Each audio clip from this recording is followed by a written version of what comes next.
والله يا اخواتي المرض وحش فعلا، والعيا دخل جسمنا ده وقال اللي يخرجني يفرجني. احنا مش ناويين ننزل فيديوهات تاني، بس المشكلة ان في ناس تعز علينا وفي ناس كتير بتدعمنا وحبانا ان احنا نكمل في المجال ده، فالواحد مش عارف يعمل ايه. وبالنسبة للناس اللي بتقول احنا مالنا بمرضكم، انا صدت ان انا انزل فيديوهات وندى تعبانة عشان كل الناس اللي بتحبنا وسألت على ندى ليهم حق علينا يعرفوا في ايه. وبرضه للناس اللي قالت انتوا بتمثلوا ان انتوا تعبانين وبتدعوا المرض، فحبيت اوريهم ان احنا فعلا مش بنمثل، مع انهم ما يشغلوناش، بس بنوضح النقطة دي للناس اللي يهمهم امرنا. وبعدين يا اخواتي لا ضرر ولا اضرار، يعني الفيديوهات اللي احنا بننزلها لو ما فيش حد بيستفاد منها زي ما في ناس بتقول كده، برضو ما فيش حد بيتضر منها. ونصيحة لكل الناس اللي بتحبنا، خلوا علاقتكم كويسة مع بعض، احرصوا على رقي البدايات حتى لا تؤلمكم النهايات. المعنى ان كما قال صلى الله عليه وسلم فاظفر بذات الدين تربت يداك. معنى حديث الرسول صلى الله عليه وسلم ان البني ادم قبل ما يختار شريكة حياته يختار حد كويس على دين وعلى خلق، عشان لما الاختيار يكون صحيح مش هتيجي بعد كده وتتعب. بالله عليكم كل اللي بيحبنا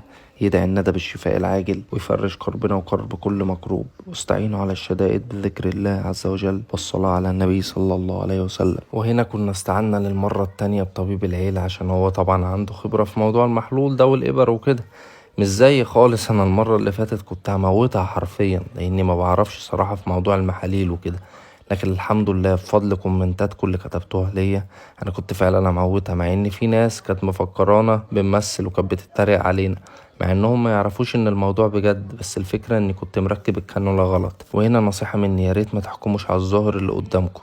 ثانيا يا ريت اللي ما يفهمش في حاجة ما يجازفش ويعملها، خصوصا في المرض، لان دي مش شطارة، ده ممكن حد فعلا يموت بسبب حاجة اتعملت غلط. وهنا بعد ما ابن خالي حط الابر في المحلول وركب الخرطوم، ندى صراحة كانت برضه لسه تعبانة، بس الحمد لله كل اللي يجيبه ربنا كويس، الحمد لله دائما وابدا. الحمد لله ابتدت انها ترجع تاكل تاني، بقت عايشة على السندوتشات الفينو والعصير، بس الحمد لله احسن من الاول. احنا كنا فين وبقينا فين. بغصبها على الاكل بالعافية لانها بتاخد علاجات وكده، فلازم تاكل عشان تخف، لان الاكل عليه عامل كبير طبعا، لان من غير الاكل عمر ما العلاج ما هيجي بفايدة، ولان الفترة اللي فاتت دي ما كانتش بتاكل، فعشان كده علاجها طول وخد فترة كبيرة، والله المستعان. ويا ريت كله يدعي الندى في الكومنتات بقلبه ان ربنا يشفيها ويعافيها يا رب العالمين.